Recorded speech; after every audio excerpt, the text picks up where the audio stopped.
Hello दोस्तों, आज हम अपने नेम रिएक्शन का फोर्थ लेक्चर डिस्कस करने जा रहे हैं और हम नेम रिएक्शन की सीरीज़ में हम carbonyl compound based name reaction का बेसिक्स उठा के चल रहे थे। तो इसी में ही अभी बेसिक्स का एंड नहीं हुआ, बेसिक्स का एक और लेक्चर आएगा और इसी बेसिक्स पे जो बेस्ड है, जो आज हम करने वाले हैं, जो हमारे नेम रिएक्शन में carbonyl compound based name reaction में जो हेल्प करेगा वो है भाइयों अल्काइलेशन ऑफ इनोलेट।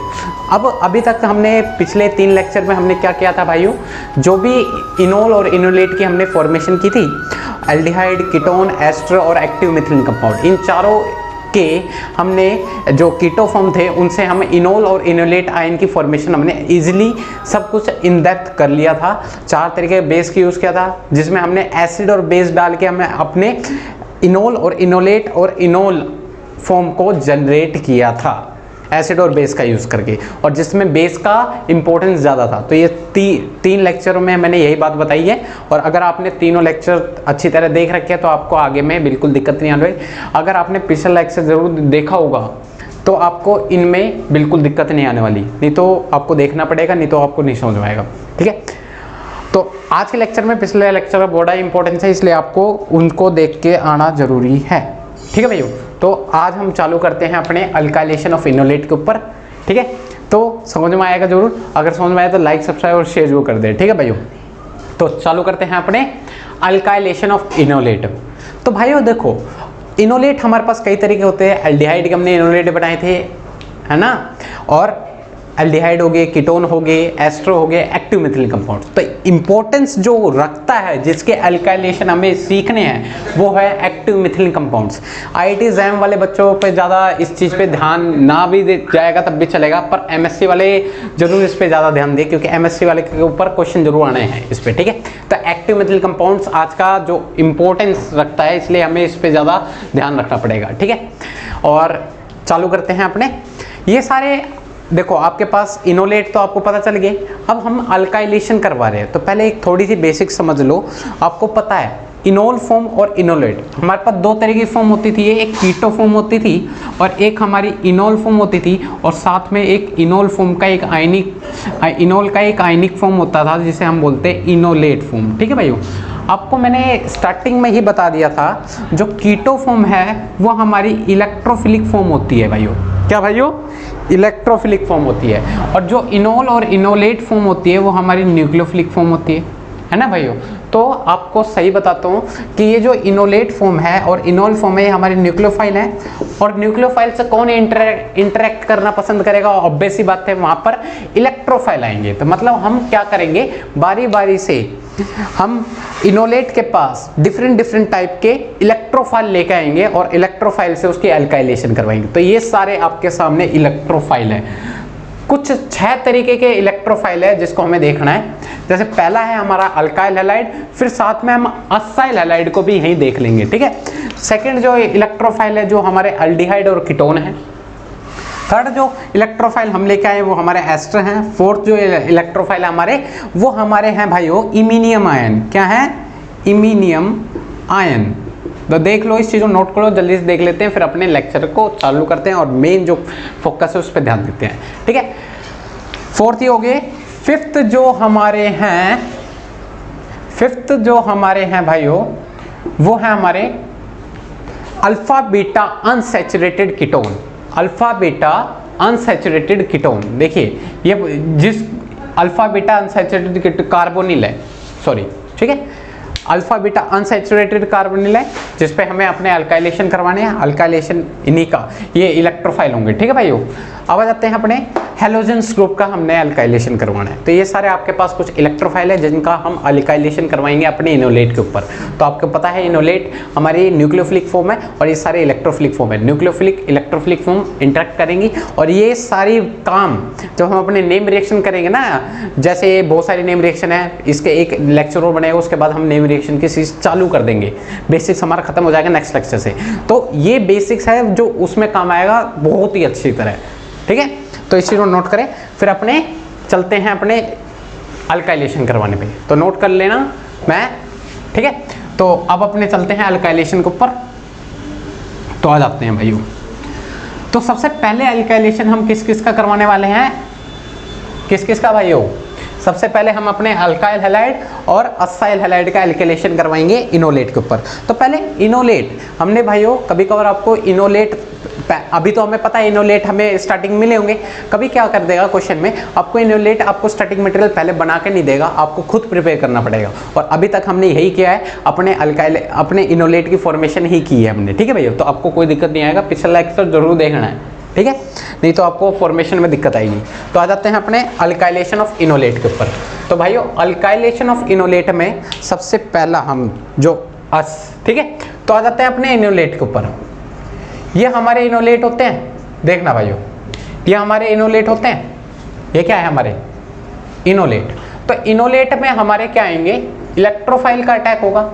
और जो इलेक्ट्रोफाइल है, वो जो इलेक्ट्रोफाइल आएगा वो दो जगह अटैक मार सकता है। मतलब यहाँ पे इनोलेट के पास दो साइट होते हैं अटैक के लिए, इलेक्ट्रोफाइल वहाँ पे अटैक मार सकता है। कैसे? जब इलेक्ट्रोफाइल आएगा वो उसको एक इस जगह न्यूक्लियोफिलिक सेंटर मिलेगा और एक न्यूक्लियोफिलिक सेंटर जब रेजोनेंस करेगा इनोलेट तो आपके पास इस तरीके से न्यूक्लियोफिलिक सेंटर आपके पास आ जाएंगे, ठीक है। तो आपके पास दो साइट होते हैं न्यूक्लियोफिलिक साइट जिस पे इलेक्ट्रोफाइल अटैक मार सकता है। इलेक्ट्रोफाइल इधर भी अटैक मार सकता है, इलेक्ट्रोफाइल इधर भी अटैक मार सकता है। बात आती है इलेक्ट्रोफिलिक अटैक किस जगह होगा फिर भाइयों? इलेक्ट्रोफिलिक अटैक वहां पॉसिबल होगा जिसके एक रेजोनेटिंग स्ट्रक्चर ये है और सेकंड ये है। तो इन दोनों में से जो फॉर्म ज्यादा स्टेबल होगी, जो रेजोनेटिंग स्ट्रक्चर ज्यादा स्टेबल होगा उस पर अटैक होगा। तो आ जाते हैं, हमने जीओसी पढ़ रखी है तो हमें तो कोई दिक्कत नहीं आने वाली, क्योंकि हमने जीओसी में सीखा था रेजोनेटिंग स्ट्रक्चर की स्टेबिलिटी जज करना।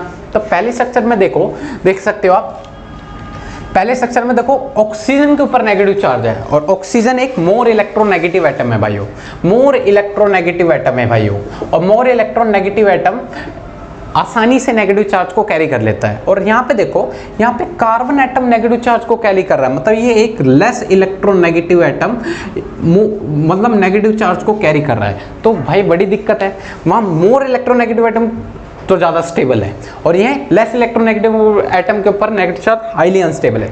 तो फर्स्ट और सेकंड में से ये रेजोनेटिंग स्ट्रक्चर मोर स्टेबल है एज कंपेयर टू इसके, तो ये लेस स्टेबल है। तो आप बोलोगे भाइयों तो इलेक्ट्रोफाइल का अटैक इधर होगा एज कंपेयर टू इधर, है ना भाइयों। पर भाइयों यहाँ पर क्या होता है, हम इसकी एक, ये हमारी दो रेजोनेटिंग फॉर्म है, रेजोनेटिंग स्ट्रक्चर है। अब इसके हम रेजोनेंस हाइब्रिड बना रहे हैं, क्या भाइयों? Resonance hybrid. रेजोनेंस हाइब्रिड क्या होता है? इन दोनों का कंबाइंड स्ट्रक्चर होता है। देखिए आपको देख रहा है कि डबल बॉन्ड इस वाले कार्बन पे भी है, कार्बन और ऑक्सीजन के बीच में भी है, और डबल बॉन्ड कार्बन कार्बन के बीच में भी है। तो डबल बॉन्ड यहां से यहां तक इसका रेजोनेंस चल रहा है, रुक नहीं रहा ना, कभी इधर कभी उधर, ठीक है। और नेगेटिव चार्ज कभी ऑक्सीजन पर कभी कार्बन के ऊपर, तो देख सकते हो आप, ठीक है। यहाँ पे डबल डेल्टा क्यों लगाया है? क्योंकि यहाँ पे जो नेगेटिव चार्ज है वो थोड़ा कम स्टेबल है। तो ऑब्वियस ही बात है, मतलब नेगेटिव चार्ज इन दोनों के पास है, तो ये जो है वो मोर न्यूक्लियोफिलिक सेंटर, मतलब अच्छा न्यूक्लियोफिलिक सेंटर है यहाँ पर। क्या भाइयों? यहाँ जो एक मिनट, हाँ देखिए, ये हार्ड न्यूक्लियोफिलिक सेंटर है, क्योंकि इस पर ऑक्सीजन के ऊपर नेगेटिव चार्ज स्टेबल होता है, इसलिए हार्ड न्यूक्लियोफिलिक सेंटर बोल सकते हैं, हार्ड न्यूक्लियोफिलिक सेंटर। और ये जो भाइयों है ये सॉफ्ट न्यूक्लियोफिलिक सेंटर है, कार्बन के ऊपर नेगेटिव चार्ज है, इसलिए इसको हम बोलते हैं सॉफ्ट न्यूक्लियोफिलिक सेंटर। है तो न्यूक्लियोफिलिक सेंटर ही, पर सॉफ्ट न्यूक्लियोफिलिक सेंटर।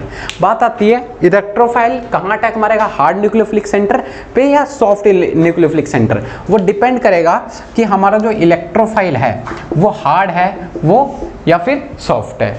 अगर हमारे पास, क्या भाइयों, अगर हमारे पास हार्ड इलेक्ट्रोफिलिक सेंटर है, ठीक है, हार्ड इलेक्ट्रोफाइल है, तो भाइयों हार्ड न्यूक्लियोफिलिक सेंटर पर अटैक मारना पसंद करेगा। अगर हमारे पास सॉफ्ट इलेक्ट्रोफाइल है तो भाइयों सॉफ्ट न्यूक्लियोफिलिक सेंटर पे अटैक मारेगा। तो इस चीज का थोड़ा ध्यान देना। अब आपने तो ये बता दिया कि भाइयों हार्ड न्यूक्लियोफिलिक सेंटर कौन से होते हैं और सॉफ्ट न्यूक्लियोफिलिक सेंटर कौन से होते हैं। बात आती है हमें कैसे पता चलेगा इलेक्ट्रोफाइल हार्ड है, इलेक्ट्रोफाइल सॉफ्ट है। तो इस चीज़ को बताने के लिए मैं आपको दिखाता हूं। जैसे हमारे पास अल्काइल हैलाइड ले लेते हैं हम, और जैसे हम ले लेते हैं अपने acyl halide RC+O X group. तो आप देख सकते हो, अलग अलग करके दिखाता हूं मैं आपको। C double bond O X कुछ भी हो सकता है हेलोजन में से। तो देख सकते हो यहाँ पर ये जो X ग्रुप है, यहाँ पे सिर्फ एक इलेक्ट्रॉन विड्रॉइंग ग्रुप है। क्या भाइयों? एक इलेक्ट्रॉन विड्रॉइंग ग्रुप प्रेजेंट है आपके पास, ठीक है। पर असाइल हैलाइड में ये ऑक्सीजन भी एक इलेक्ट्रॉन विड्रॉइंग ग्रुप की तरह काम करता है और X ग्रुप भी आपके इलेक्ट्रॉन विड्रॉइंग ग्रुप के तरह, मतलब यहाँ पे जो इलेक्ट्रॉन विड्रॉइंग ग्रुप है आपके पास वो दो इलेक्ट्रॉन विड्रॉइंग ग्रुप आपके पास हैंगे।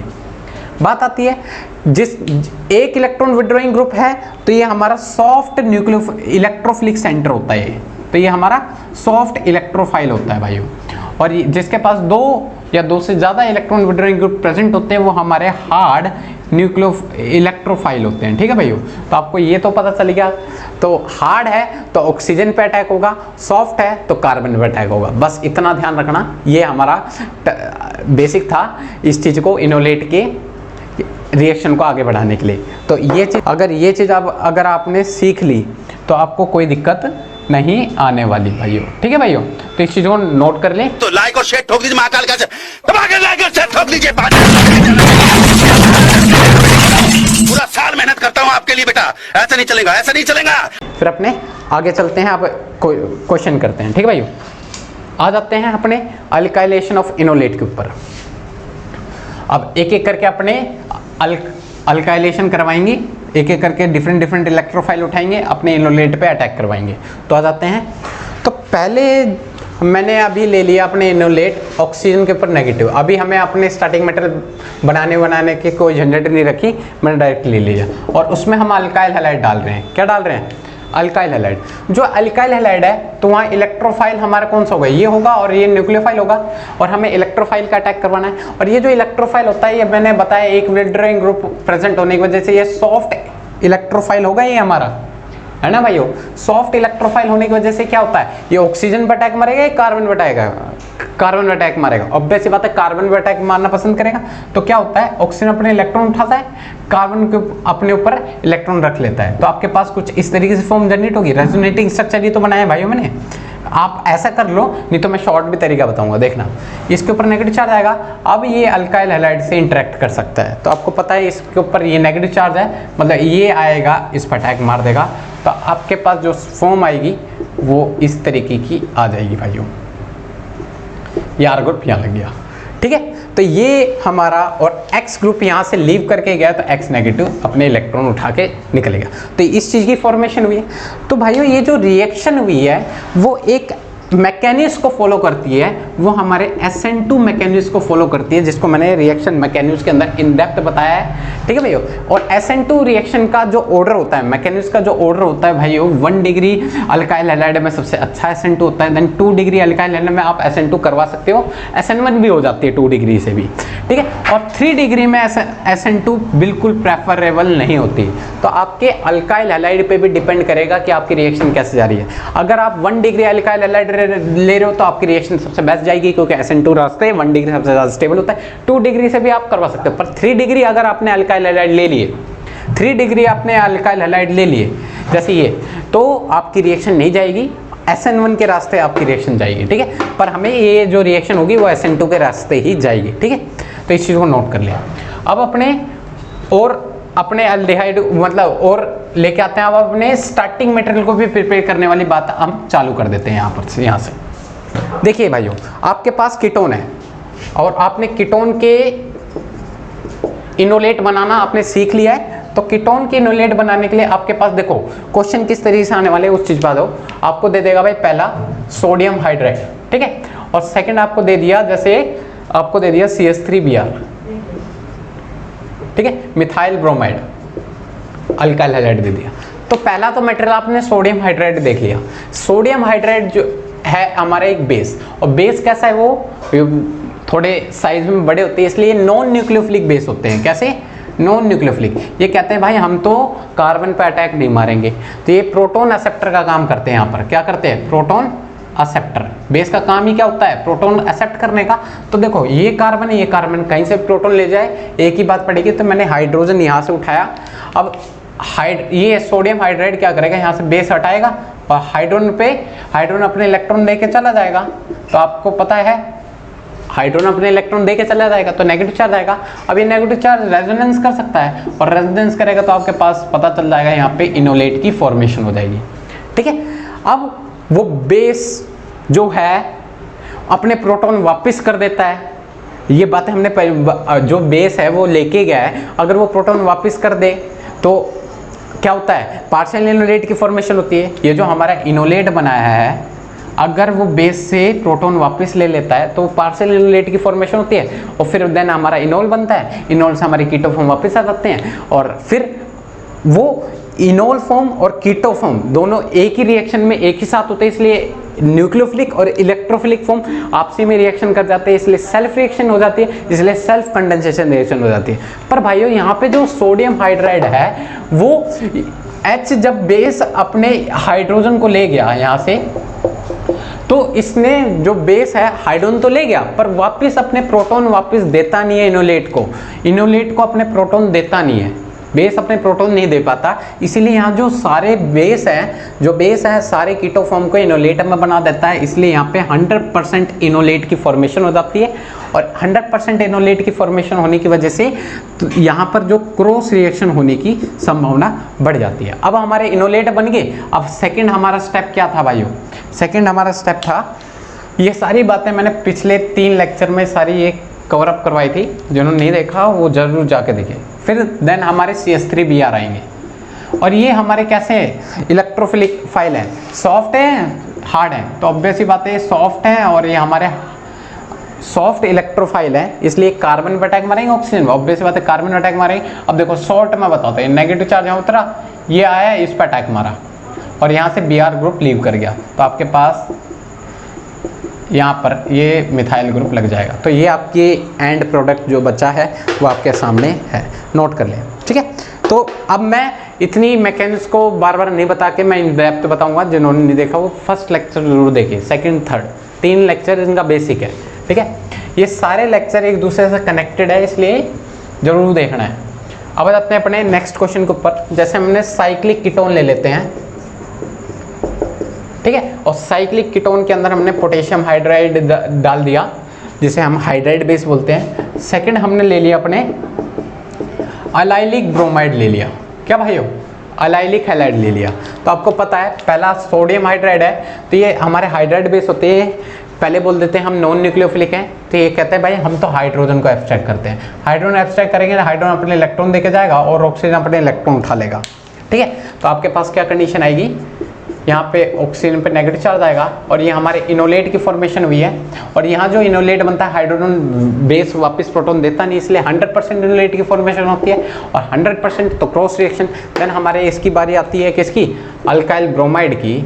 तो अपने अल्काइल ब्रोमाइड पे ऑक्सीजन अपने इलेक्ट्रॉन उठाता है, क्योंकि ये हमारे सॉफ्ट इलेक्ट्रोफाइल होते हैं, इसलिए कार्बन पर अटैक होगा, ऑक्सीजन पे नहीं होता, इसलिए ये आता है इस पर अटैक मारता है, देन हमारा ब्रोमीन यहाँ से लीव कर जाता है और आपका जो एंड प्रोडक्ट बचेगा भाइयों वो आपके सामने है, देखिए।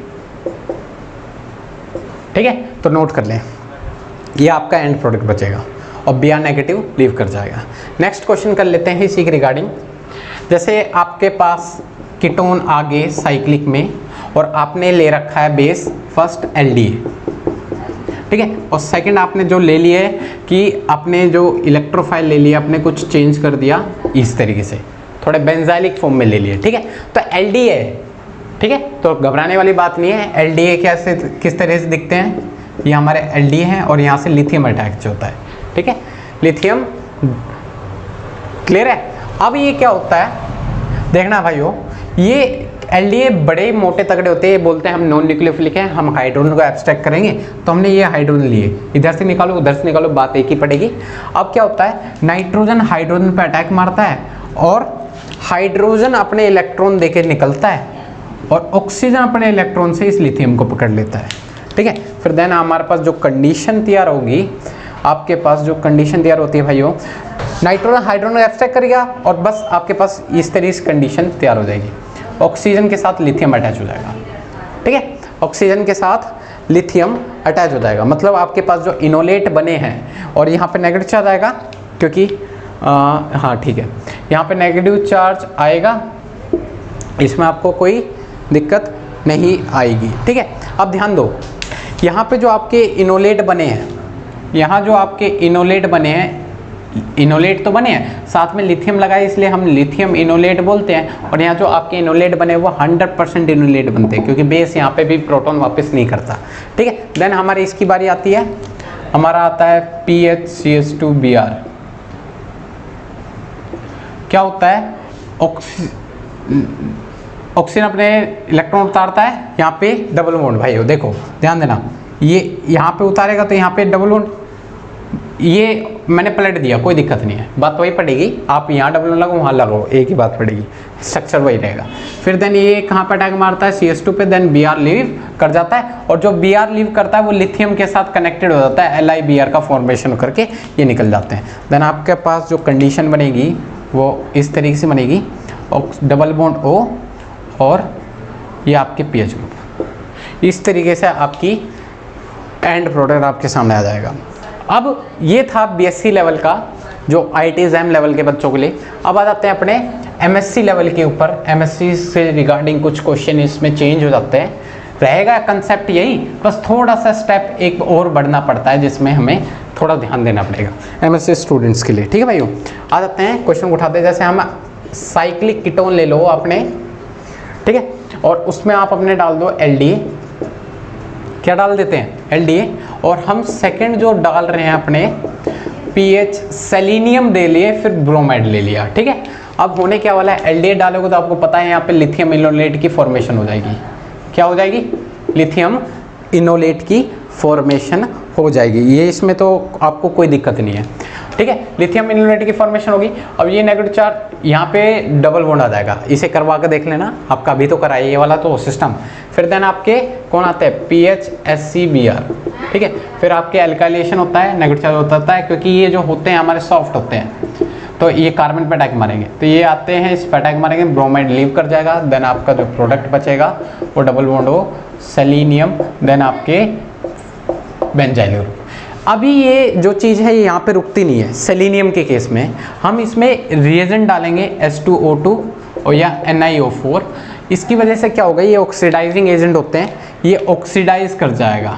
क्या कर जाएगा, ऑक्सीडाइज करने के बाद क्या होगा, सेलेनियम पे ऑक्साइड लग जाएगा। ठीक है, आपके पास जो क्वेश्चन ये देखिए, सेलेनियम पे आ जाएंगे, ऑक्सीडाइज हो गया। फिर देन आपके पास यहाँ पे हाइड्रोजन प्रेजेंट होते हैं, ये यहाँ पे नहीं रुकता, इसमें हम क्या करेंगे, हीट करेंगे सिंपली। और हीट करने की वजह से क्या होता है, पायरोलिटिक सिन एलिमिनेशन हो जाता है, पायरोलिटिक सिन एलिमिनेशन। ये हमने देखी थी किसके अंदर, रिएक्शन मैकेनिज्म के अंदर, बहुत किए थे क्वेश्चन। तो इसमें ये पायरोलिटिक सिन एलिमिनेशन की वजह से ये ग्रुप सारा एलिमिनेट हो जाता है और इनके बीच में डबल बॉन्ड आ जाता है, और डबल बॉन्ड आने की वजह से आपके पास जो कंडीशन तैयार होगी वो फॉर्म होकर आपके सामने आएगी अल्फा बीटा अनसैचुरेटेड कीटोन। क्यों है अल्फा बीटा अनसैचुरेटेड, बस ये स्टेप थोड़े MSc वाले बच्चों पे ध्यान रखना पड़ेगा। ठीक है, नोट कर लो इस चीज़ को। ठीक है, ऐसे आ जाते हैं अपने नेक्स्ट क्वेश्चन के ऊपर। कोई दिक्कत नहीं है, ईजी है, अगर आपने बेसिक्स पढ़ रखा है तो आपको कोई दिक्कत नहीं आ रही है। अगर समझ में आ रहा है तो भाइयों लाइक सब्सक्राइब और शेयर जरूर कर दें। ठीक है भाइयों, लाइक सब्सक्राइब और शेयर जरूर करें। आ जाते हैं अपने एग्जाम्पल्स के ऊपर और ले लेते हैं। जैसे हमारे पास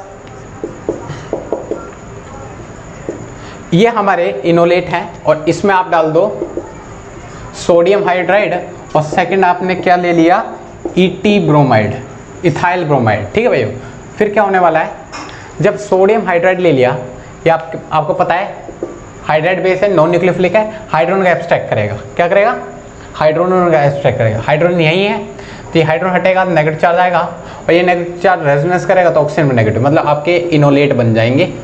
ये आपके इनोलेट बन गए भाइयों, इस चीज़ को देख लो। ठीक है, या नेगेटिव चार्ज है भाई, दो ऑक्सीजन नहीं। ठीक है, अब क्या होता है, ETBr आएगा। ठीक है, ये सॉफ्ट होते हैं इसलिए इस पे अटैक होगा। ये क्या करता है, ये डबल बॉन्ड आता है, इस पर अटैक मारता है, ब्रोमीन यहाँ लीव कर जाता है, और आपका जो प्रोडक्ट तैयार होगा डबल बॉन्ड हो OET ग्रुप, और यहाँ पे इथाइल ग्रुप लग जाएगा। ठीक है, तो ये था आपकी यहाँ तक की फॉर्मेशन। ठीक है, नोट कर लो। अब आ जाते हैं अपने इम्पोर्टेंट टॉपिक की ओर, जिसको हमें ज़्यादा ध्यान देना है। हमें अल्काइलेशन करवाना है एक्टिव मिथिलीन कंपाउंड्स का, जो कि इंपॉर्टेंस ज़्यादा रखता है। ठीक है, एमएससी वाले बच्चों को थोड़ा ज़्यादा ध्यान देना है इस पर, क्योंकि इसका इंपॉर्टेंस ज़्यादा है। अब आते हैं अपने मैकेनिज्म के ऊपर। ठीक है, एक्टिव मिथिलीन कंपाउंड के, आप एक्टिव मिथिलीन कंपाउंड ले लो जिसे हम डाइकार्बोनिल सिस्टम भी बोलते हैं, और उसमें यहाँ पे हमने OET ले लिए साथ में, और हमने ले लिया NaOET।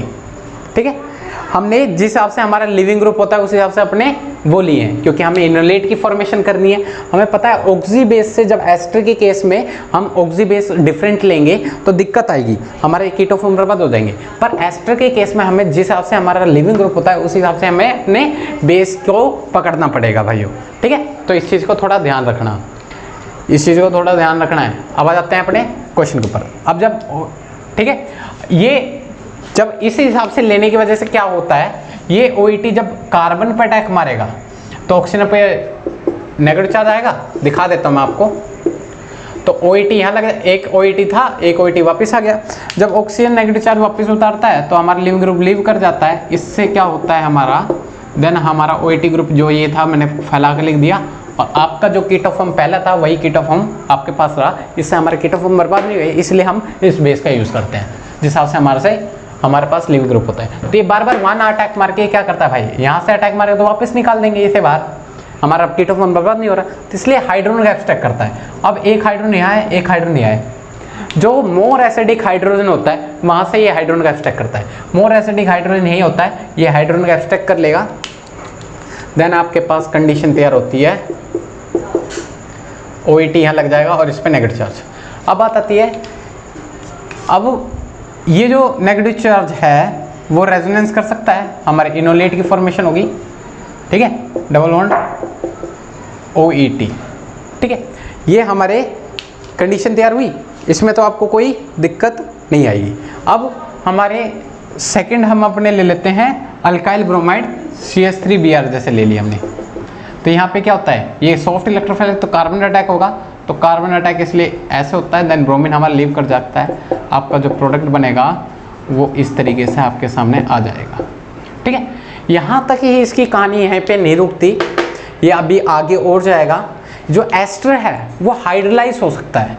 हमने अपने बेस लिए, बेस लेने का क्या फ़ायदा हुआ, ये बेस क्या कर देते हैं, इसको हाइड्रोलाइज कर देते हैं। ये OET ये OH में चेंज हो जाता है हमारे, ये क्या करते हैं, इसको एसिड में चेंज कर देते हैं। और ये एसिड यहाँ पे नहीं रुकता, ये एसिड क्या करता है अपने आप को OH, ये बेस से बचे कुछ बेस से वापस OH नेगेटिव आयन जब आता है इसके पास, यहाँ से वाटर मॉलिक्यूल लीव हो जाते हैं। और ये कहाँ से आया है, NaOH से, ऑब्वियस ही बात है NaOH से। तो Na जो पॉजिटिव और OH नेगेटिव, OH नेगेटिव को तो यूज़ नहीं हुआ, Na पॉजिटिव वहाँ जाके अटैच हो जाता है, आपके पास जो फॉर्म होगा वो O नेगेटिव Na पॉजिटिव, और यहाँ मिथाइल ग्रुप लगे हुए हैं। तो यहाँ पे एक सॉल्ट बन जाता है।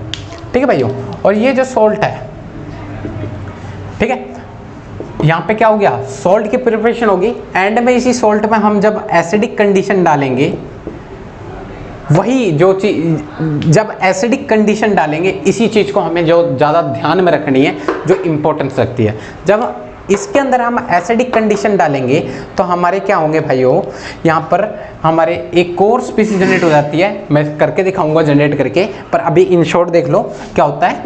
यहाँ पर क्या होता है, OH ग्रुप अटैच हो जाता है। ठीक है, ये स्टेप आपको जाना ही पड़ेगा। ठीक है, तो देन यहाँ पे OH ग्रुप अटैच हो जाता है, और इसी को हम बोलते हैं भाइयों बीटा कीटो एसिड। क्या बोलते हैं भाइयों, इसी को हम क्या बोलते हैं, बीटा कीटो एसिड। तो इसी को नोट कर ले। तो यही यहाँ तक हमें आगे तक जाना पड़ेगा। ये बीटा कीटो एसिड अभी भी शांत नहीं रहता। ये बीटा कीटो एसिड जो होता है, यहाँ पर ये कार्बन डाइऑक्साइड को रिमूव कर सकता है, मतलब डी कार्बोक्सिलेट, मतलब डी कार्बोक्सिलेट हो सकता है, रिएक्शन को आगे बढ़ाएगा। डी कार्बोक्सिलेट मतलब यहाँ से कार्बन डाइऑक्साइड का रिमूवल हो जाएगा, डी कार्बोक्सिलेशन हो जाएगा। क्योंकि देखो COO CO2 ग्रुप यहाँ से लीव कर जाएंगे, तो ये हाइड्रोजन इसी पे आके अटैच हो जाएगा। फिर देन आपका जो प्रोडक्ट बचेगा वो हाइड्रोजन यहाँ लग जाएगा, मिथाइल ग्रुप ये लग जाएगा और आपका एंड प्रोडक्ट ये बचेगा। तो यही चीज़ है जिसको हमें ध्यान रखना है, ठीक है। तो ये एंड प्रोडक्ट हमारा ये बचा और ये एंड प्रोडक्ट अभी भी नहीं रुकता, अभी भी क्या होता है भाइयों, इस चीज़ को मिटा रहा हूँ, देखना अभी भी नहीं रुकता।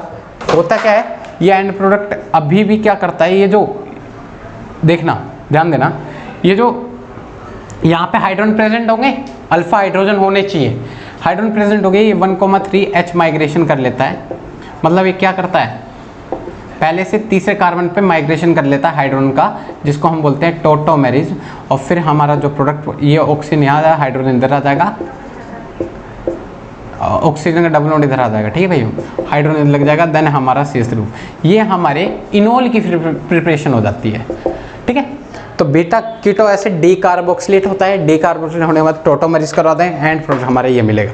जो alkylation of enolate of active methyl compounds की इंपॉर्टेंस है ये है भाइयों। अब हमने यहाँ जो डी कार्बोक्सिलेशन की है ना भाइयों, थोड़ा लंबा स्टेप है, अभी एक धीरे धीरे करेंगे तो हमें अभी बहुत सारे क्वेश्चन करने हैं, तो आपको आ जाएगा, टेंशन मत लो। तो ये डी कार्बोक्सिलेशन का मैं मैकेनिज्म बता देता हूँ, किस तरह से हमने अपनी इस डी कार्बोक्सिलेशन की। इन शॉर्ट तो बड़ा अच्छा लगा, अब मैकेनिज्म क्या थी उस चीज़ पर आ जाते हैं। तो हम बीटा कीटो एसिड से हमने अपने वो तैयार किया ना भाइयों, बीटा कीटो एसिड से। तो आ जाते हैं अपने बीटा कीटो एसिड को उठाते हैं। हमारे बीटा कीटो एसिड इस तरीके से बने थे, यहाँ पे OH, यहाँ मिथाइल ग्रुप। अब होता क्या है, यहाँ जो हाइड्रोजन है ये जो इसके, वो इधर चले जाते हैं, क्या इस ऑक्सीजन, हाइड्रोजन अपने इलेक्ट्रॉन देके इनके पास चला जाता है। तो ये कुछ इस तरीके से बनेंगे और ऑक्सीजन देन हाइड्रोजन, ठीक है भाइयों, और ये डबल बॉन्ड इनके बीच में आ जाते हैं और ऑक्सीजन लगाया तो दिखाओ ना भाइयों, ठीक है। अब क्या होता है, ये हाइड्रोजन मैं यहाँ दिखा रहा हूँ, जब ये ना इस फॉर्म में चले जाते हैं, जा सकते हैं, ठीक है। फिर देन हाइड्रोजन अपने इलेक्ट्रॉन यहाँ छोड़ता है, ये बॉन्ड टूटता है, ये ऑक्सीजन इस हाइड्रोजन वापस पकड़ लेता है। फिर देन आपके पास जो कंडीशन तैयार होगी, यहाँ डबल बॉन्ड, यहाँ पे ऑक्सीजन देन हाइड्रोजन, और यहाँ पर देखो ध्यान देना, ये बॉन्ड आया यहाँ पे लग गया तो C डबल बॉन्ड और सिंगल बॉन्ड हो, कार्बन डाइऑक्साइड रिमूव हो गया, इनॉल हमें मिल गया। यही तो होता था भाइयों, तो ये थी मैकेनिज्म, ठीक है, नोट कर लो इस चीज़ को। और फिर देन ये अभी यहाँ रुकता नहीं है, 1,3 H माइग्रेशन कर लेगा, मतलब टोटोमेरिज कर लेगा, 1 2 3 1,3 H माइग्रेशन। तो ये डबल बॉन्ड इनके बीच में, ऑक्सीजन का हाइड्रोजन उधर, तो ये हमारे जो कंडीशन तैयार होगी ये इस तरीके से होगी, नोट कर ले। तो हमारे ये जो फॉर्म हुए हैं वो कीटोन की फॉर्मेशन हो चुकी है भाइयों। और यहाँ पे CH3 ग्रुप यहाँ पे लग रहा था भाइयों, नोट करना, देखना, तो यहाँ पे CH3 ग्रुप आ जाएगा, ठीक है। तो ये हमारे एंड प्रोडक्ट होगा, नोट कर लो। अब आपके पास बीटा कीटो एसिड कई तरीके के आपके पास मिलेंगे, टेंशन लेने वाली बात नहीं है। बात आती है, क्या सभी beta keto acid dicarboxylate हो सकते हैं? जैसे ये beta keto acid dicarboxylate हुआ, क्या सभी beta keto acid keto carboxylate हो सकते हैं? भाइयों, सभी beta keto acid dicarboxylate नहीं हो सकते, क्योंकि वही beta keto acid dicarboxylate हो पाते हैं जो इनोल की फॉर्मेशन कर पाते हैं। अभी हमने इनोल बनाया ना, जो डी कार्बोक्सिलेट होने के बाद इनोल नहीं बना पाते, उनको हम डी कार्बोक्सिलेट नहीं करेंगे, ठीक है। और इनोल बनाने के बाद आपके पास, इनोल बनने के बाद आप, इनोल के लिए हमें अल्फा हाइड्रोजन का होना जरूरी है, ठीक है। और बीटा पोजीशन पे कीटोन का होना जरूरी है, तभी हम बीटा कीटो एसिड का नाम देंगे, ठीक है भाइयों। बीटा पोजीशन पर कीटोन का होना जरूरी है। तो आपके पास कुछ बीटा कीटो एसिड मैं दिखा देता हूँ, देख लो, ये आपके बीटा कीटो एसिड है, कुछ आपको पता होना चाहिए, ठीक है। ये देखो, ये हमारा क्या है, एसिड है, तो ये अल्फा ग्रुप, ये बीटा, तो बीटा पोजीशन पे कीटोन है, तो ये बीटा कीटो एसिड है। जैसे हम और बीटा कीटो एसिड लगा लेते हैं, जैसे ये ग्रुप लगा है और यहाँ पे OH ग्रुप है और यहाँ OR ग्रुप है, तो देखो ये अल्फा, ये बीटा, ठीक है। तो एस्टर मान लो चाहे कैसा मान लो, ठीक है। साइक्लिक फॉर्म में ले लेना, ए साइक्लिक फॉर्म में ले लेना, कोई दिक्कत नहीं है, ठीक है। तो नोट कर लो इस चीज़ को। ऐसे बहुत सारे हैं, क्या लिखवाने की जरूरत है, क्वेश्चन करेंगे तो उसी में कवर हो जाएंगे। अब समरी कर दें, मतलब समराइज कर दें इस टॉपिक को थोड़ा बहुत। अभी हमने इतना बड़ा बना दिया, थोड़ा पेचीदा सा लगा होगा, अब जाते हैं अपने समराइज कर देते हैं। पहले अपने बीटा कीटो एसिड को उठा लो, जैसे हमारे पास ये बीटा कीटो एसिड है और इसमें हमें क्या करवाना है, इसको डी कार्बोक्सिलेट करवाना है। आपको पता है बीटा कीटो एसिड बनने के बाद ये हमारे बीटा कीटो एसिड है भाइयों, ये हमारा अल्फा देन ये बीटा पोजिशन कीटोन होना चाहिए, बीटा कीटो एसिड, ठीक है। और इसको डी कार्बोक्सिलेट करना है, तो डी कार्बोक्सिलेट होगा, बिल्कुल होगा, क्योंकि ये डी कार्बोक्सिलेट होगा। तो इस CO2 को हटाना, इस H को इस कार्बन के पास बैठ देना, आपके पास जो कंडीशन आएगी ये आपके पास ये H आ गई, ठीक है। फिर ये क्या करता है, यहाँ पर अल्फा पोजीशन, जहाँ पे ये कार्बन लगा इससे अल्फा पोजीशन ये होती है, और यहाँ पे हाइड्रोजन प्रेजेंट होता है, हाइड्रोजन प्रेजेंट है तो ये क्या कर सकता है, टोटोमराइजेशन कर सकता है। तो टोटो कर दो पहले से तीसरे कार्बन पर, 1 2 3 हाइड्रोजन का शिफ्ट कर दो, देन आपके इनोल की फॉर्मेशन हो जाएगी, और डबल बॉन्ड इधर, देन ये आपके हाइड्रोजन दिखा दो, नहीं तो दिखाने की जरूरत नहीं है, ठीक है। तो ये आपके पास मेन प्रोडक्ट ऐसा आ जाएगा, ठीक है। एक चीज़ थोड़ी गड़बड़ी थी, जब कार्बन डाइऑक्साइड यहाँ रिमूव करेगा तो ये पूरा ग्रुप लीव करेगा, हाइड्रोजन यहाँ अटैच हो जाएगा, तो ये हाइड्रोजन यहाँ दिखा दो, नोट कर लो। अब इसी के रिगार्डिंग बहुत सारे क्वेश्चन है बीटा कीटो एसिड के ऊपर, आ जाओ। देखिए आपके पास कुछ बीटा कीटो एसिड और दिखाता हूँ, जैसे आपके पास बीटा कीटो एसिड है, ठीक है, और हमने यहाँ पर ले लिया OH ग्रुप ले रखा है, और यहाँ पर भी OH ग्रुप ले रखा है, ठीक है। अब अगर हमने यहाँ पे हीट किया पायरोलिटिक सिन एलिमिनेशन, तो यहाँ पे हीट करते ये कार्बन डाइऑक्साइड रिमूव, मतलब कार्बन डाइऑक्साइड रिमूव हो जाएगा, चाहे इधर से हटाओ चाहे इधर से हटाओ, एक ही बात है। ये हाइड्रोजन इस पे जोड़ देना बस, ठीक है। फिर देन आपको क्या करवाना है, आपको पता ही है, टोटोमराइज करवा के अपने इनोल की फॉर्मेशन कर देना। टोटोमराइज करवाओ भाई टोटो, तो आपका जो इनोल बन जाएगा और आपका यहाँ पर ये प्रोडक्ट फॉर्म होगा, ठीक है, नोट कर लें। और ले लेते हैं, जैसे अब बताना कितने mole of carbon dioxide release होंगे, क्वेश्चन ये है कितने mole of carbon dioxide release होंगे। तो आपके पास बीटा कीटो एसिड मैं आपको और दिखाता हूँ, जैसे ये है हमारे पास, यहाँ OH ग्रुप लगा हुआ है, और अब आ जाते हैं, देखो ये अल्फा ये बीटा पोजीशन पे कीटोन है, तो ये भाई ये ग्रुप हो सकता है, तो ये CO2 को माइनस कर दो, कार्बन डाइऑक्साइड आओ, हाइड्रोजन यहाँ बैठ दो, तो जब हाइड्रोजन यहाँ लगा दोगे तो आपके पास डबल बॉन्ड हो, सिंगल बॉन्ड हो, ये बच जाएगा। तो अभी भी आपके पास बीटा कीटो एसिड बचा हुआ है, देखना ये अगर मैं इस ग्रुप के लेके ले चलता हूँ, तो ये अल्फा ये बीटा, तो बीटा पोजीशन में कीटोन है, तो अभी भी हमारा क्या है, बीटा कीटो एसिड है। तो 1 मोल तो कार्बन डाइऑक्साइड रिमूव हुआ, साथ में अभी ये हो जाएगा, इसका जो हाइड्रोजन है वो यहाँ अटैच कर दोगे, देन आपका जो प्रोडक्ट बनेगा ये बन जाएगा, और लास्ट में हमें क्या कर देना है, टोटोमराइज कर दोगे, तो लास्ट में आपका जो प्रोडक्ट बनेगा ये हो जाएगा, ठीक है। इसको नोट कर लो। तो यहाँ पे 2 mole of carbon dioxide release हुए हैं, ठीक है। और क्वेश्चन करते हैं कितने mole of carbon dioxide release होंगे वो बताना भाई। देखिए आपके पास बीटा कीटो एसिड जो है, देखो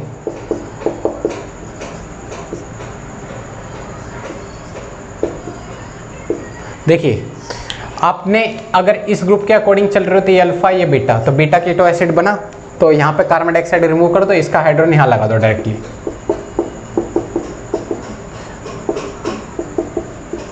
क्या अभी भी बीटा कीटो एसिड बच रहा है, क्या हो गया भाई ये ग्रुप है, इसके अकॉर्डिंग ये अल्फा और इसके अकॉर्डिंग ये बीटा, तो भाइयों इसके अकॉर्डिंग ये देखिए भाइयों, देखो ध्यान देना, ये जो ग्रुप है,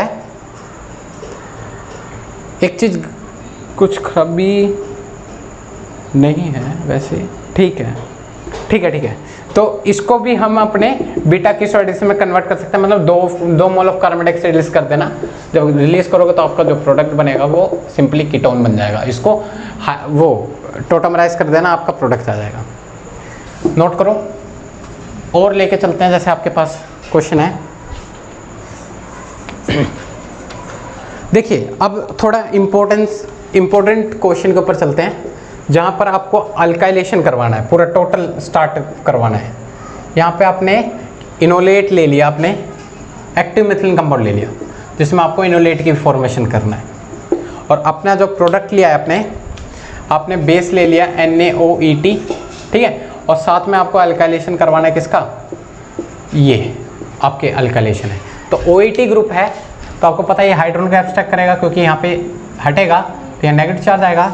और चाहे आप ये ग्रुप लो चाहे ये ग्रुप लो, कहीं से भी आप रेजोनेंस करवा दो, देन आपका जो प्रोडक्ट फॉर्म होगा वो ऑक्सीजन पे नेगेटिव, यहाँ OET ग्रुप, यहाँ OET ग्रुप, यहाँ डबल बॉन्ड हो। ठीक है, फिर लास्ट में आपको अल्काइलेशन करवानी पड़ेगी, और अल्काइलेशन करवाने में कोई दिक्कत नहीं है भाइयों। हमको Br होता क्या है, कहीं से भी निकाल दो। ये सॉफ्ट इलेक्ट्रोफाइल है तो यहाँ डबल बॉन्ड आएगा, देखना भाइयों। ठीक है, ये उठेगा, यहाँ पे अटैक मारेगा, कहाँ पे, इस वाले कार्बन पे, ब्रोमीन ग्रुप यहाँ से लीव कर जाएगा। आपका जो प्रोडक्ट बचेगा 1 2 3, फिर देन ब्रोमीन, और फिर डबल बॉन्ड O, यहाँ OET ग्रुप, यहाँ OET ग्रुप, इस चीज़ की फॉर्मेशन हो जाएगी। फिर एट लास्ट क्या होता है, अभी भी क्या भाइयों, अभी भी ये डबल एल्काइलेशन करने के लिए रेडी होता है, क्योंकि हमारे पास अभी भी हमारा इलेक्ट्रोफाइल जनरेट पड़ा है, इसलिए हम OET ग्रुप को लेकर आते हैं। ठीक है, NaOET को लेके आते हैं, OET नेगेटिव आता है, यहाँ पे हाइड्रोजन जो प्रेजेंट होता है उसको एब्स्ट्रैक्ट कर लेता है, नेगेटिव चार्ज बनाएगा, फिर दोबारा रेजोनेंस कर सकता है, फिर दोबारा आपका पास जो कंडीशन बनेगी वो इस तरीके से बन जाएगी, यहाँ डबल बॉन्ड वापस क्रिएट हो जाएगा, और देन हमारा जो ब्रोमीन यहाँ लगा हुआ है और यहाँ पे OET ग्रुप, फिर ये अल्काइलेशन कर सकता है, क्योंकि हमारा इलेक्ट्रोफाइल अभी भी जा रही है, ये आएगा, इस पर अटैक मारेगा और ब्रोमीन यहाँ से लीव कर जाएगा। और देखिए 1 2 3, कहाँ देखना भाइयों, 1 2 3 4, और एक बॉन्ड की कमी लग रही है भाइयों, 1 2 3 4, एक बॉन्ड और बढ़ेगा यहाँ से ब्रोमीन, देखना 1 2 3, 1 मिनट रुक जाओ, हाँ ठीक है, एक बॉन्ड और बढ़ा दो इसमें कि आपकी 5 मेंबर रिंग बन जाएगी। ठीक है, तो एक बॉन्ड और बढ़ा देना, एक बॉन्ड बढ़ा के ब्रोमीन बढ़ाना। ठीक है, एक कार्बन और बढ़ जाएगा, फिर देन ब्रोमीन, तो 3 4 देन 5, तो ये हटेगा ब्रोमीन, तो 5वें कार्बन से एक पेंटागन की रिंग बन जाएगी आपकी। OET ग्रुप, और यहाँ जो 5 मेंबर रिंग तैयार होगी वो आपके पास इस तरीके से हो जाएगी। ठीक है, नोट कर लो इस चीज़ को। फिर आपका ये क्या हुआ, ये प्रोडक्ट तैयार हो गया, फिर बाद में आपको क्या करवाना है, हीट कर देना है, और यहाँ से कार्बन डाइऑक्साइड का रिमूवल करवा देना है, और इथाइल ग्रुप यहाँ डायरेक्टली लगा दो। डीकार्बोक्सिलेशन तो करवाओगी, और ये ET ग्रुप यहाँ लगा दो। ठीक है, और फिर आप इसको इनॉल में कन्वर्ट कर सकते हो, इसमें कोई दिक्कत आपको नहीं है। हाँ भैया, एक चीज़ और, यहाँ पे OET ग्रुप को डायरेक्टली नहीं लेकर आओगे आप, हीट जब करोगे पायरोलिटिक सिन एलिमिनेशन होगा, मतलब इसको आप क्या करोगे, ऑक्सीडाइज कर दोगे जब। ठीक है, तो ये पहले कवर होके आएगा, इसमें एसिड में बनेगा, और एसिड क्या करेगा, ये बीटा कीटो एसिड बनाया आपका, पहले बीटा कीटो एसिड बनाओगे ना पायरोलिटिक सिन एलिमिनेशन करने के बाद, फिर देन आप अपने क्या करोगे, कार्बन डाइऑक्साइड रिमूव करोगे, देन आपका हाइड्रोजन यहाँ लग जाएगा, यहाँ पे ये लगे हैं, और एट लास्ट आपका जो प्रोडक्ट बनेगा ये आपके सामने आ जाएगा। ठीक है, नोट कर ले इस चीज़ को। तो ये थे बातें जो मेरे को आपको बतानी थी, इनमें अब आपको कोई दिक्कत नहीं आने वाली है। तो जो भी एल्काइलेशन थे हमारे सामने, हमने उनको इन डेप्थ कवर कर लिया है, और क्या बताना है मेरे को वो देख लो आप। ठीक है,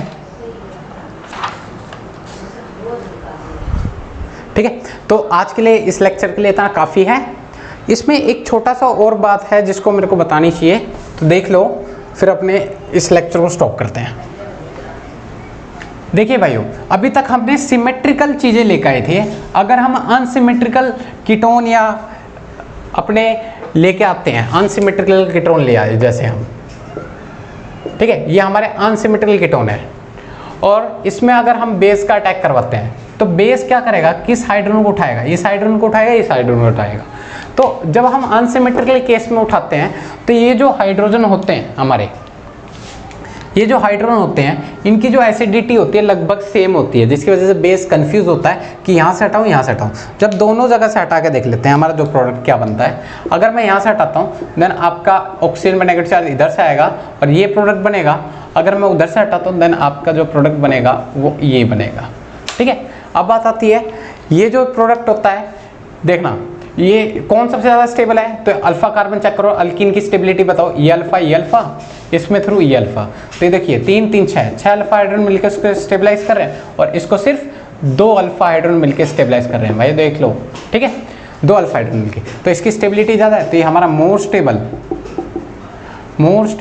और मोर सब्सटीट्यूटेड बोलते हैं, और ये हमारा लेस स्टेबल और लेस सब्सटीट्यूटेड बोलते हैं। मोर स्टेबल जो होता है हमारा हॉफमैन होता है प्रोडक्ट, और ये हॉफमैन ये हमारा भाइयों जो होता है ये हमारा हॉफमैन प्रोडक्ट होता है। ठीक है, ये सेटजेप प्रोडक्ट होता है।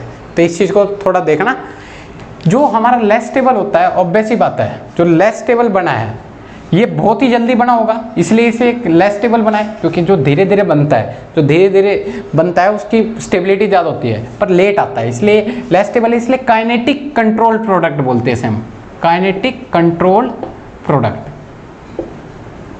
ठीक है, जिसे हम KCP बोल सकते हैं इन शॉर्ट, और इसको बोलते हैं थर्मोडायनेमिकली कंट्रोल्ड प्रोडक्ट। अब बात आती है हमारा काइनेटिक कंट्रोल प्रोडक्ट बनना चाहिए या थर्मोडायनेमिकली कंट्रोल प्रोडक्ट बनना चाहिए, वो डिपेंड करता है हमारे 2 फैक्टर्स पे, 2 फैक्टर्स पे। क्या भाइयों? 2 फैक्टर पे। पहला हमारे टेम्परेचर, कि हमारा टेम्परेचर कितना हम कैसे ले रहे हैं, और दूसरी जो हमारा नेचर ऑफ बेस के ऊपर। तो नेचर ऑफ बेस का तो हमें पता है, पर हमें टेम्परेचर का रोल नहीं पता, तो आप थोड़ा टेम्परेचर के रोल के अकॉर्डिंग आ जाओ। देखिए भाइयों, इन शॉर्ट मैं बता दे रहा हूँ, देखना ध्यान देना।